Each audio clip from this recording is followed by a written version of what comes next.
teori dan asas dari hukum internasional. Sebelumnya perkenalkan saya Safa, saya Cumi, saya Eza, saya Amalia, saya Malo, saya Dava, saya Valen, saya Vincent.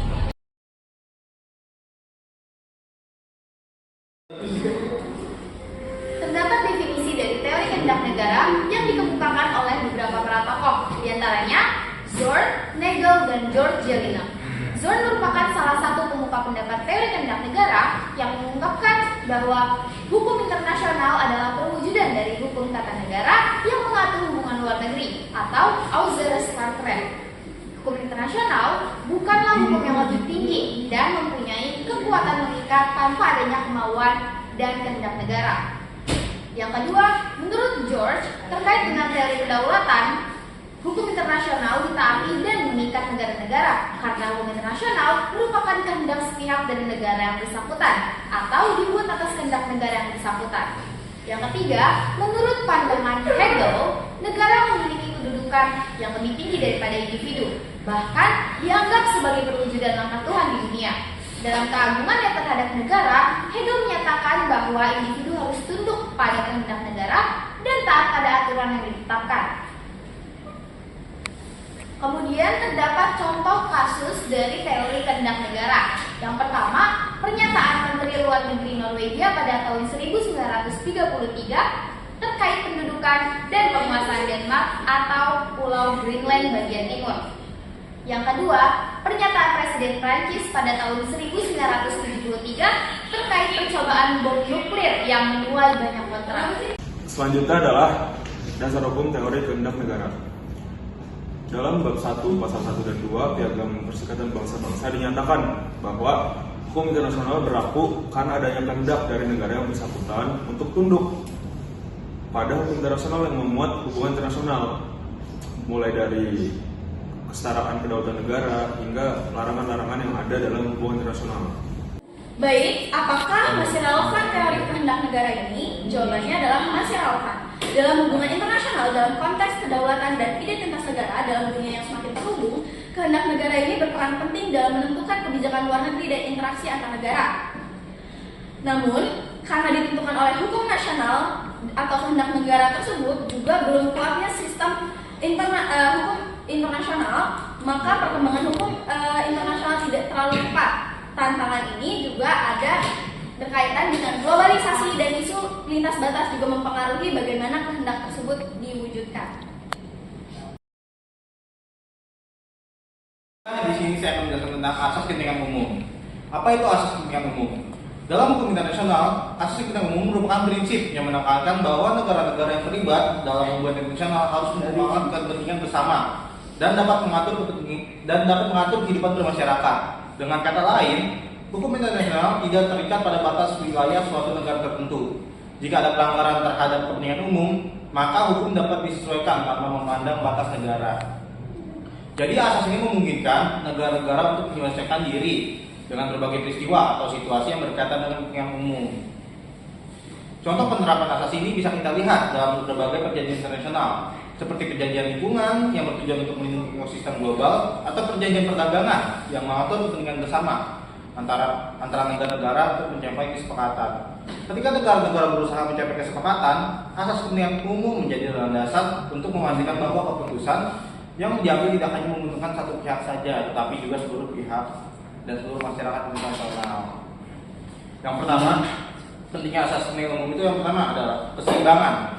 Asas ini membantu menciptakan keseimbangan antara kepentingan negara-negara besar dan kecil, kaya dan miskin. Jadi tidak ada celah antara negara maju dan negara berkembang.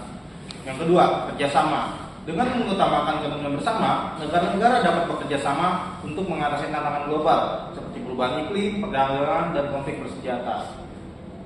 Yang ketiga, fleksibilitas. Asas ini memungkinkan penyesuaian hukum internasional agar tetap relevan dengan perubahan zaman dan situasi. Dasar hukumnya, yang pertama ada PBB, prinsip bahwa setiap negara wajib menjalin kerjasama dengan negara lain berdasarkan pada piagam PBB. Prinsip ini mengharuskan semua negara saling bekerja sama di berbagai bidang, meski mempunyai perbedaan ideologi politik, sistem ekonomi, dan sosial. Tujuan dari kerjasama itu ialah memelihara perdamaian dan keamanan internasional, merealisasikan stabilitas serta kemajuan ekonomi dunia, hingga menciptakan kesejahteraan umum bagi semua bangsa. kerjasama antara negara-negara di dunia itu harus diwujudkan dalam bentuk berikut. Yang pertama, memelihara perdamaian dan keamanan dunia. Yang kedua, memajukan penghormatan pada hak asasi manusia. Yang ketiga, menjaga hubungan ekonomi, sosial, dan budaya dalam prinsip kesetaraan. Yang keempat, memajukan sains, teknologi, budaya, dan pendidikan di dunia. Dan yang terakhir, mendorong pertumbuhan dan stabilitas ekonomi dunia. Jadi contoh kasus yang di sini kita ambil dari WHO, Pandemic Treaty. Jadi negara-negara organisasi kesehatan dunia telah melalui negosiasi tentang kesepakatan global atau pencegahan, kesiapsiagaan dan respon pandemi menggunakan draft 0 sebagai dasar untuk menegosiasikan perjanjian untuk melindungi negara-negara dan masyarakat dari keadaan darurat pandemi di masa depan nanti. Diskusi tentang rancangan kesepakatan pandemi berlangsung selama pertemuan keempat selama seminggu dari badan negosiasi antar pemerintah atau disebut IND yang mencakup 194 negara WHO. Negosiasi tentang rancangan tersebut akan berlanjut selama tahun depan sesuai dengan jadwal yang ditetapkan oleh Majelis Kesehatan Dunia. Nah, jadi Bapak Roland Direct, Wakil Ketua Biro IND dari Belanda, mengatakan dimulainya diskusi tentang bahasa konkret untuk kesepakatan pandemi WHO mengirimkan sinyal yang jelas bahwa negara-negara di dunia ingin bekerja sama untuk masa depan yang lebih aman dan lebih sehat, di mana kita lebih siap untuk mampu mencegah ancaman pandemi di masa depan nanti dan menanggapinya secara efektif dan adil. Nah, tujuan utama dari 194 negara WHO untuk memberantas COVID-19 seperti dikatakan oleh Bapak Roland Direct selaku Wakil Ketua Biro IND dari Belanda yang mengatakan dimulainya diskusi tentang bahasa COVID untuk kesepakatan pandemi WHO mengirimkan sinyal yang jelas bahwa negara-negara di dunia ini ingin bekerja sama untuk masa depan yang lebih aman dan lebih sehat, di mana kita lebih siap untuk dan mampu mencegah ancaman pandemi di masa depan nanti dan menanggapinya secara efektif dan adil. Dan rekan ketua bersama Biro IND Ibu Precious Matsoso dari Afrika Selatan mengatakan upaya minggu ini oleh negara-negara dari seluruh dunia merupakan langkah penting dalam memastikan kita tidak mengulangi kesalahan respon pandemi COVID-19, termasuk dalam berbagai vaksin yang menyelamatkan jiwa, penyediaan informasi, dan pengembangan kapasitas lokal. Nah, jadi negosiasi serta perjanjian yang dibahas dan dibuat oleh para negara-negara WHO didasari oleh asas kepentingan umum yang dimana tujuan utamanya adalah mencegah dan memberantas pandemi untuk menyelamatkan nyawa manusia di seluruh dunia dari pandemi COVID-19 tanpa mendahulukan kepentingan dari masing-masing negara yang ikut serta dalam WHO. Karena keadilan yang diutamakan dalam menyelamatkan manusia dari pandemi ini seperti akses penyeluruhan vaksin serta informasi untuk mengembangkan vaksin lokal di setiap negara. Salah satu bentuk dari perjanjian serta kesepakatan dunia untuk bekerja sama memberantas virus COVID-19 ini, jadi sudah sangat jelas bahwa semua ini dilakukan untuk kepentingan umum. Bukan hanya negara maju saja, tapi untuk 194 negara WHO ini. Maka dari itu asas kepentingan umum akan terus digunakan untuk menjadi dasar dalam setiap kesepakatan serta perjanjian yang dibuat oleh dunia. Nah, itu contohnya dari Bapak Roland Direct sama Ibu Precious Matsoso dari Afrika Selatan. Jadi ringkasannya, asas kepentingan umum menyatakan bahwa setiap negara dalam hubungan internasional memiliki wewenang untuk melindungi dan mengatur kepentingan manusia dalam kehidupan bermasyarakat. Nah, jika ada pelanggaran atau ancaman terhadap hal-hal yang merupakan kepentingan umum, dapat disesuaikan hukumannya tanpa terikat batas wilayah suatu negara. Jadi contoh kasus yang kedua, kami ambil dari Konvensi Jenewa 1949. Konvensi Jenewa 1949 yang penerimaannya paling luas di dunia karena seluruh dunia menjadi pihak yang terkait. Dalam konvensi tersebut, Konferensi Internasional di Jenewa merupakan realisasi dari gagasan Henry Dunant yang pada akhirnya melahirkan Konvensi Jenewa 1949 tentang perlindungan korban perang. Nah, sebagaimana diketahui, terdapat ketentuan baru yang melengkapi Konvensi Jenewa 1949 yang dibentuk karena metode perang yang digunakan negara berkembang. Demikian pula dengan aturan tata cara berperang. Adapun prinsip-prinsip Jenewa 1949 adalah kepentingan umum, yaitu yang dapat dijadikan sasaran serangan dalam pertempuran adalah objek militer, bukan masyarakat sipil. Nah, kesimpulannya, secara definitif perang adalah kondisi tertinggi dari bentuk konflik antara manusia. Terhadap situasi tersebut, maka dibentuklah HHI yang mengatur tata cara metode berperang, perlindungan kepada individu pada waktu terjadinya konflik bersenjata. Nah, jadi semua manusia punya hak hidup masing-masing. Perlakuan terhadap tawanan perang dan lainnya. Hal-hal tersebut diatur dalam Konvensi Jenewa 1949. Selanjutnya yaitu ruang lingkup asas kepentingan umum. Yang pertama adalah memberikan negara wewenang untuk melindungi dan mengatur kepentingan masyarakatnya. Yang kedua, memungkinkan negara menyesuaikan hukumnya dengan keadaan yang berkaitan dengan kepentingan umum. Yang ketiga, hukum tidak terikat pada batas-batas wilayah suatu negara. Dan terakhir, pelanggaran atau ancaman terhadap kepentingan umum dapat disesuaikan hukumnya tanpa terikat batas wilayah suatu negara. Next, di sini ada asas keterbukaan. Dalam hubungan antar bangsa yang berlandaskan hukum internasional, diperlukan adanya kesediaan masing-masing untuk memberikan informasi secara jujur dan dilandasi rasa keadilan, sehingga masing-masing pihak dapat mengetahui secara jelas tentang manfaat, hak, dan kewajiban dalam menjalin hubungan internasional tersebut.